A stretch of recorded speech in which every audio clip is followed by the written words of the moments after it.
Hello everyone.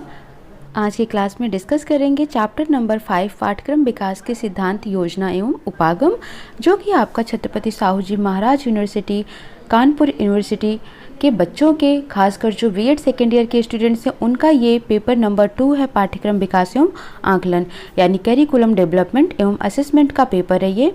ठीक है, तो उसका अभी तक आपका 4 चैप्टर तक के वीडियो अपलोड हो चुके हैं, यानी 2 वीडियोज़ अपलोड हुई हैं, 2 चैप्टर करके। ये आपकी तीसरी वीडियोज होगी। इसमें हम चैप्टर नंबर 5 और चैप्टर नंबर 6 के क्वेश्चन आंसर्स को करेंगे।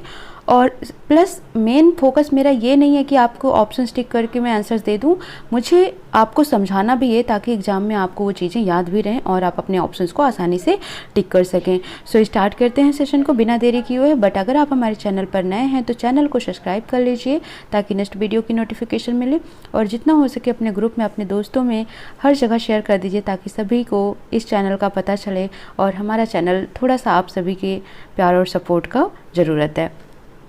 सो स्टार्ट करते हैं। पाठ्यक्रम विकास के सिद्धांत, योजना एवं उपागम यानी principles, planning, approaches of curriculum development. Curriculum development के क्या क्या प्रिंसिपल्स हैं, क्या प्लानिंग है और क्या उनके अप्रोचेज हैं। पाठ्यक्रम रचना कैसी क्रिया है? सुनियोजित क्रिया है, व्यवहारिक क्रिया है, मौलिक क्रिया है या गौड़ क्रिया है? तो कैसी क्रिया होती है? तो आपके ये सुनियोजित। ठीक है, पाठ्यक्रम रचना यानी जो कैरिकुलम कॉन्स्ट्रक्शंस है ये प्लान्ड होता है। ठीक है, तो प्लान्ड होता है, इस तरीके की प्रक्रिया है ये। छात्र केंद्रित पाठ्यक्रम के आधार पर किस आधुनिक शिक्षा पद्धति का विकास हुआ? पाठ केंद्रित पाठ्यक्रम मतलब जो चाइल्ड सेंटर्ड कैरिकुलम है उसके आधार पर बोल रहे हैं किस मॉडर्न टीचिंग टेक्निक का या किस मॉडर्न टीचिंग सिस्टम का डेवलपमेंट हुआ है? मॉन्टेसरी, योजना, किंडरगार्टन या उपयुक्त सभी? तो राइट ऑप्शन आपका हो जाएगा उपयुक्त सभी, यानी ऑल ऑफ दिस। ये मॉन्टेसरी और प्लानिंग और किंडरगार्टन ये तीनों ही अभी मॉडर्न शिक्षण पद्धति हैं।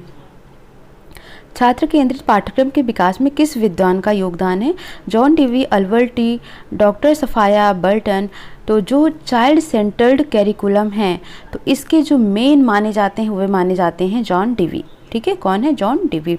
याद रखना ये सभी आपके, अभी तो आप इन क्वेश्चंस को कर रहे हो, ये क्वेश्चंस आपके सीटेट और यूपी टेट एग्जाम के लिए भी बहुत ही इंपॉर्टेंट होते हैं, तो इसलिए इसको थोड़ा ध्यान से भी पढ़ लेना। निम्न में से कौन पाठ्यक्रम का प्रकार नहीं है? एकीकृत पाठ्यक्रम, विषय केंद्रित पाठ्यक्रम, शिल्प कला केंद्रित पाठ्यक्रम या व्यवहारिक पाठ्यक्रम? तो राइट ऑप्शन आपका हो जाएगा व्यवहारिक पाठ्यक्रम। पाठ्यक्रम का कोई भी प्रकार नहीं है। निम्न में से कौन सा पाठ्यक्रम को प्रभावित करने वाला घटक है? परीक्षा प्रणाली, शासन पद्धति, राष्ट्रीय शिक्षा आयोग एवं समितियां या उपयुक्त सभी? तो ये सभी हैं जो पाठ्यक्रम को प्रभावित करते हैं। तो क्वेश्चन आपका इस तरीके से हो सकता है, what are the factors to affect curriculum? Curriculum को अफेक्ट करने वाले फैक्टर्स या कंपोनेंट कौन कौन से हैं? तो जो एजुकेशन सिस्टम है, हमारी शिक्षा प्रणाली, एग्जामिनेशन सिस्टम है, परीक्षा प्रणाली जो है ये भी करिकुलम को प्रभावित करती है। जैसे सेमेस्टर वाइज है या फिर एनुअल एग्जाम होना है, ठीक है, तो उसी के हिसाब से आपके करिकुलम डिसाइडेड होते हैं। तो जो ये एग्जामिनेशन सिस्टम है, परीक्षा प्रणाली है, ये भी इफेक्ट करती है। शासन पद्धति, वहाँ का रूलिंग सिस्टम कैसा है ये भी, और राष्ट्रीय शिक्षा आयोग तथा समितियाँ यानी जो कमेटी है या जो कमीशंस बने हुए हैं नेशनल एजुकेशन को लेकर, ये सभी जो हैं पाठ्यक्रम को, करिकुलम को अफेक्ट करते हैं या प्रभावित करने वाले घटक हैं।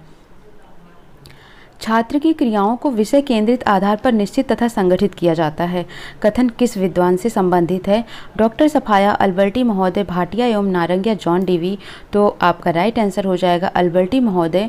अल्बर्टी महोदय ने कहा छात्रों की क्रियाओं को विषय केंद्रित आधार पर निश्चित एवं संगठित किया जा सकता है। विषय केंद्रित का मतलब हो गया जो डिसिप्लिन सेंटर्ड है, उस पर जो स्टूडेंट्स हैं उनकी एक्टिविटीज़ को फिक्स और ऑर्गेनाइज किया जा सकता है।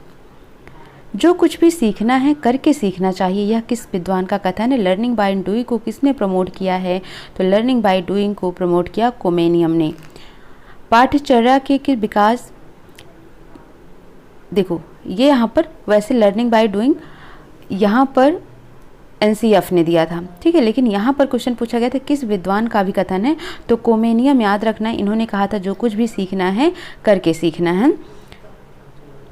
कैसे याद रखोगे? कॉमेनियम, कॉम नियम, ठीक है, काम नियम से सीखना है तो करके सीखना है, मतलब काम करना होता है नियम के हिसाब से, तो करके सीखना है, तो कोमे नियम याद रखना।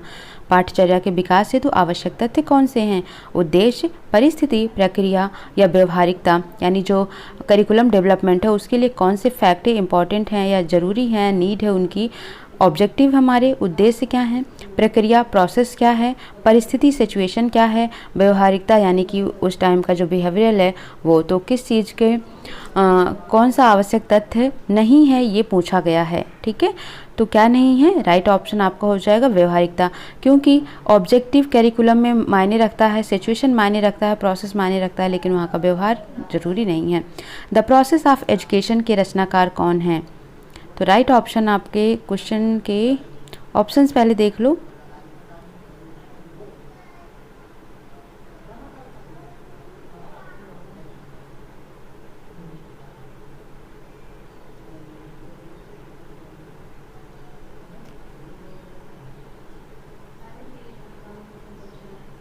ओके तो इसमें आपका ऑप्शन ए दिख नहीं रहा है, ठीक है, option A he right answer है। तो मैं ऐसा करती हूँ कि इसका आंसर मैं आपको पिन कर दूंगी कमेंट सेक्शन में, आप वहाँ से देख लेना है, ठीक है, परेशान होने की ज़रूरत नहीं, कमेंट सेक्शन में मैं इसको पिन कर दूंगी। गांधी जी की बुनियादी शिक्षा किससे अपना आधार मानती है? क्रिया केंद्रित, पाठ केंद्रित, विषय केंद्रित, अनुभव केंद्रित या एकीकृत पाठ्यक्रम? तो जो गांधी जी हैं वो बेसिक शिक्षा को मानते थे, तो उनकी बुनियादी शिक्षा किससे अपना आधार मानती थी? तो आपका राइट आंसर हो जाएगा यहाँ पर क्रिया केंद्रित, ठीक है, यानी जो एक्टिविटी सेंटर्ड कैरिकुलम है उनको अपना बुनियादी शिक्षा आधार मानती थी। निम्न में से कौन सा पाठ्यक्रम प्रयोगवादी विचारधारा पर आधारित है?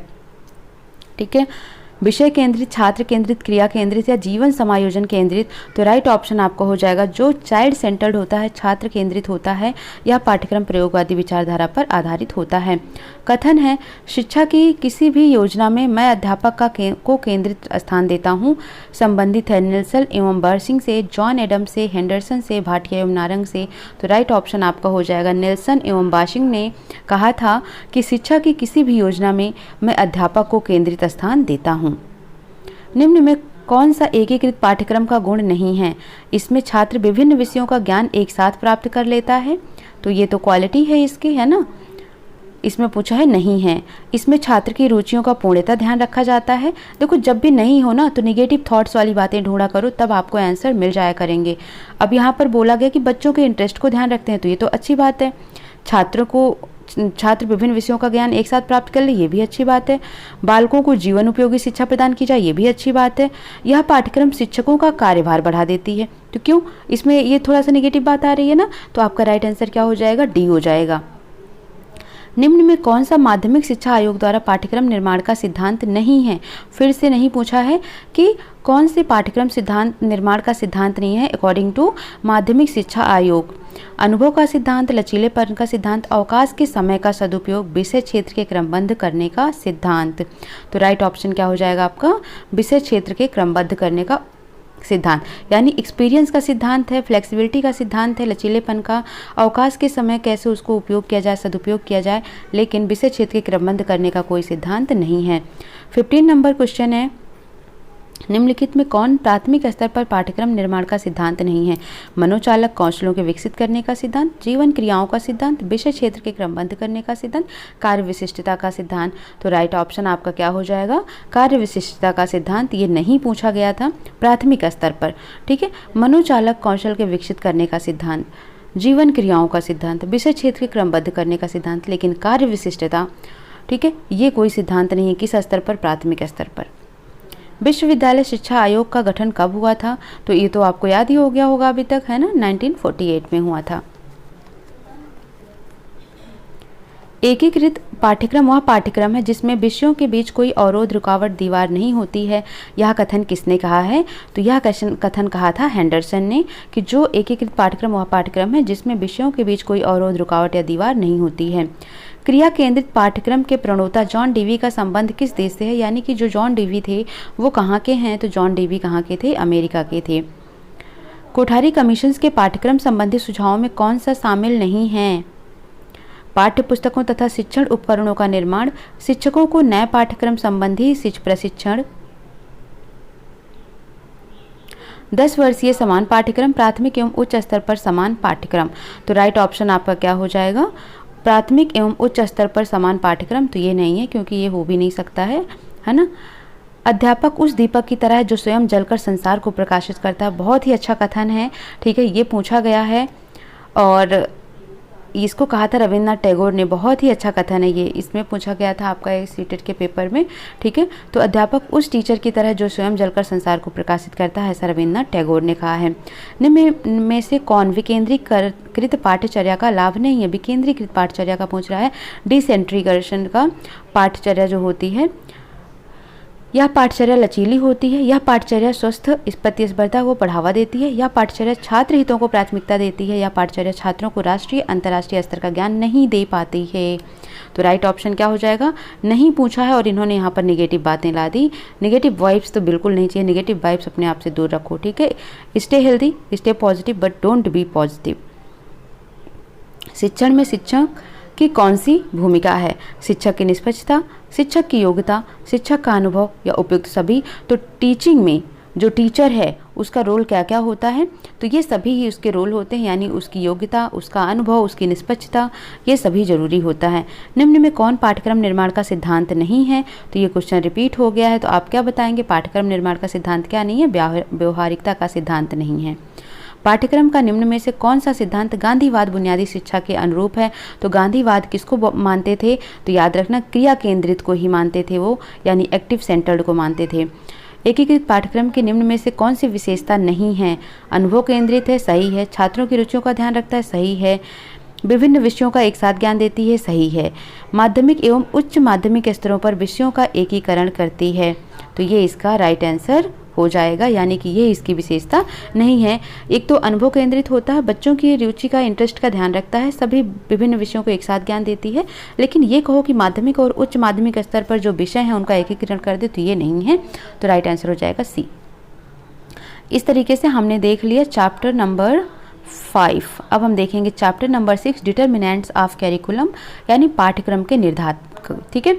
अब आपको करना क्या है, फटाफट लाइक कर देना है, शेयर कर देना है और सब्सक्राइब कर लेना है, ठीक है, अगर आप चैनल पर नए हैं, ताकि आपको नेक्स्ट वीडियो की नोटिफिकेशन फटाफट मिलती रहे।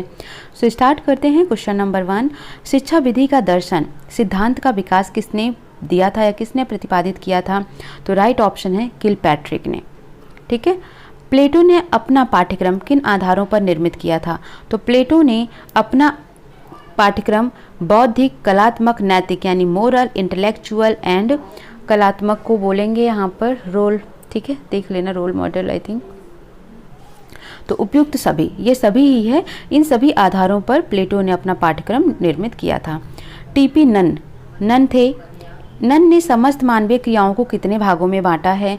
तो नन ने समस्त क्रियाओं को 2 भागों में बांटा है। निम्न में किस विद्वान ने शिक्षा को एक प्राकृतिक क्रिया तथा प्रकृति को सर्वश्रेष्ठ शिक्षित घोषित किया है। शिक्षिका, ठीक है। निम्नलिखित में से किस विद्वान ने शिक्षा को एक प्राकृतिक क्रिया तथा प्रकृति को सर्वश्रेष्ठ शिक्षा घोषित किया है।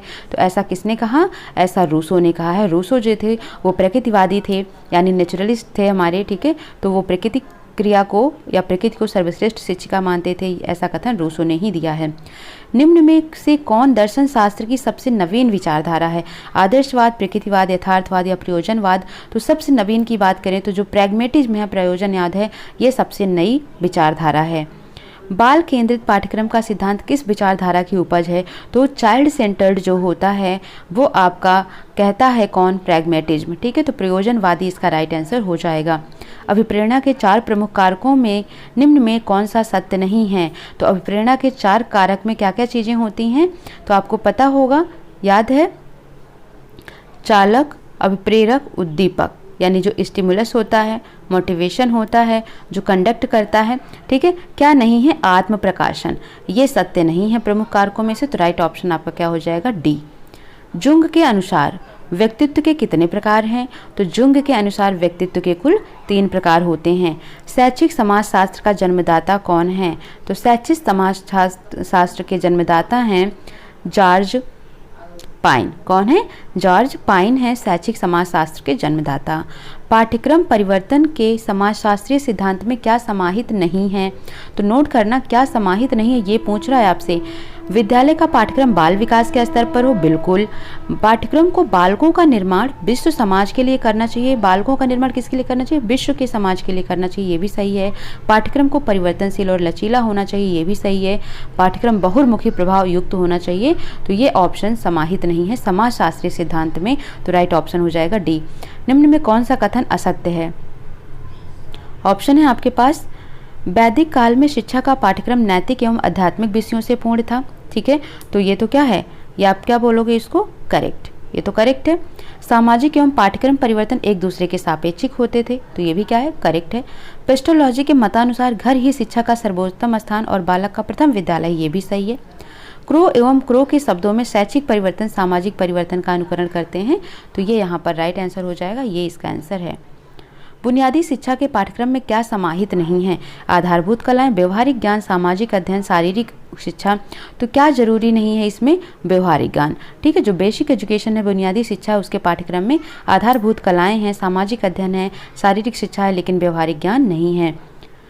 13 नंबर क्वेश्चन है, बुनियादी शिक्षण की प्रमुख विशेषताओं में शामिल नहीं है शिक्षा का माध्यम मातृभाषा हो, ये तो करेक्ट है, सही है नहीं है। पाठ्यक्रम का स्तर वर्तमान मौद्रिक के स्तर का हो, ये भी बात सही कह रहा है, बिल्कुल।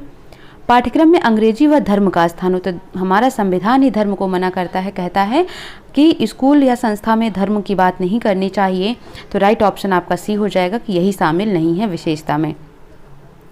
पाठ्यक्रम परिवर्तन में दर्शन के प्रभावों में क्या शामिल नहीं है? पाठ्यक्रम वस्तु दर्शन का आंशिक प्रभाव पड़ता है। ठीक है, पाठ्य विषय की संख्या का निर्धारण दर्शन से संबंधित है। पाठ्यक्रम का निर्माण दर्शन पर आधारित है। पाठ्य वस्तु का दर्शन पर पूरा प्रभाव पड़ता है। तो पूछा है कि दर्शन के प्रभावों में क्या शामिल नहीं है? आंशिक प्रभाव पड़ता है, ये शामिल नहीं है, क्योंकि जब हम कैरिकुलम चेंज करते हैं तो उसमें दर्शन का पूरा प्रभाव पड़ता है, तो आंशिक इसका राइट आंसर हो जाएगा, यानी आंशिक प्रभाव इन्होंने दिया है कि पड़ता है, तो ये गलत है। जॉन डेवी ने बालकों की 4 अभिरुचियां मानी हैं, निम्न में कौन सा इसमें शामिल नहीं है? ठीक है, तो क्या शामिल नहीं है, क्या क्या है पहले वो देख लो।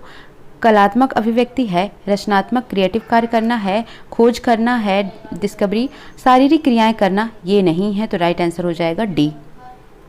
यौन शिक्षा को किस दार्शनिक विचारधारा में प्रमुखता प्राप्त है? ठीक है, तो राइट ऑप्शन आपका हो जाएगा प्रकृतिवाद यानी नेचुरलिज्म। शिक्षा मनोविज्ञान वह है जो कि शैक्षणिक परिस्थितियों का मनोवैज्ञानिक रूप से अध्ययन करता है, यह कथन किसने कहा है? तो यह कथन कहा है प्रोफेसर ट्रो ने। Brief course in the history of education किसकी रचना है? तो brief course in the history of education George Payne, Crow and Crow, Munroe या बॉल्डविन, तो ये किसकी रचना है? राइट ऑप्शन आपका हो जाएगा Munroe, C is the right answer. बुनियादी शिक्षा में शिक्षक प्रशिक्षण की अल्पकालीन शिक्षण अवधि होती है, कितने वर्षों की होती है? तो 1 वर्ष की होती है न्यूनतम। निम्न में कौन राष्ट्रीय एकता का एक दोष है? दोष का मतलब कमी है। राष्ट्रीय एकता में देश की भावना निहित है, तो ये तो कोई कमी हमको नहीं नजर आ रही, ये तो सही बात है। राष्ट्रीय एकता के लिए भावात्मक एकता अनिवार्य है, ये भी बात सही है। राष्ट्रीय एकता में एकता से प्रांतीयता क्षेत्रीयता को बल मिलता है। राष्ट्रीय एकता के राष्ट्र की सीमा की सुरक्षा हेतु आवश्यक है। देखो यहाँ पर ये सभी अच्छी अच्छी बातें हैं, देश की भावना, भावात्मक एकता, राष्ट्र की सीमा की सुरक्षा, लेकिन इन्होंने बोला कि प्रांतीयता और जो क्षेत्रीयता को बल देता है कि हम इस प्रांत के, हम इस क्षेत्र के हैं। ठीक है, तो ये वाली जो बात है यही इसका एक मुख्य दोष हो जाता है। ठीक, तो 20 क्वेश्चन हमने देख लिए। अब 21 देखते हैं। राष्ट्रीय एकता एवं भावात्मक एकता के संबंध में क्या असत्य है? असत्य पूछा यानी कि गलत है।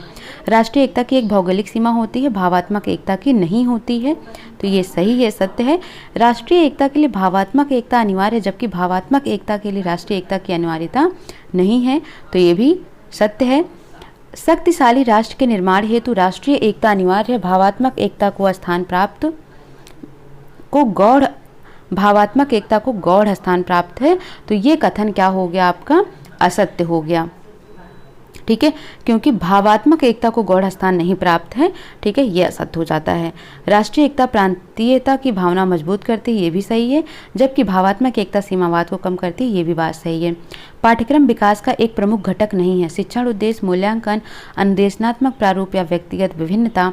तो डियर स्टूडेंट, आपका राइट आंसर क्या हो जाएगा? व्यक्तिगत विभिन्नता जो है वो पाठ्यक्रम विकास का घटक नहीं है। पाठ्यक्रम परिवर्तन का अर्थ एक प्रकार से एक संस्था में परिवर्तन करना है। यह कथन किसने कहा था? तो नोट कर लो, यह कथन कहा था हिल्डा टाबा ने। अभिप्रेरणा कार्य को प्रारंभ करने, जारी रखने तथा नियमित करने की प्रक्रिया है। यह कथन किसका है? तो यह कथन है गुड का। किस विचारधारा में धार्मिक विषयों का पाठ्यक्रम में विरोध किया जाता है? आदर्शवादी, प्रयोजनवादी, उपयोगितावादी या प्रकृतिवादी? तो राइट आंसर आपका हो जाएगा प्रकृतिवादी। प्रकृतिवादी में धार्मिक विषयों का पाठ्यक्रम में विरोध किया जाता है। ठीक है, तो ये हो गए टोटल आपके 50 क्वेश्चंस हो गए। 25 मिलाकर चैप्टर नंबर 5 और चैप्टर नंबर 6 को हमने कवर कर दिया। इसमें कोई डाउट आता है कमेंट सेक्शन में मैसेज करेंगे। सो प्लीज़ जितना हो सके शेयर करिए इस वीडियो को। मिलते हैं नेक्स्ट सेशन में। Thank you for watching.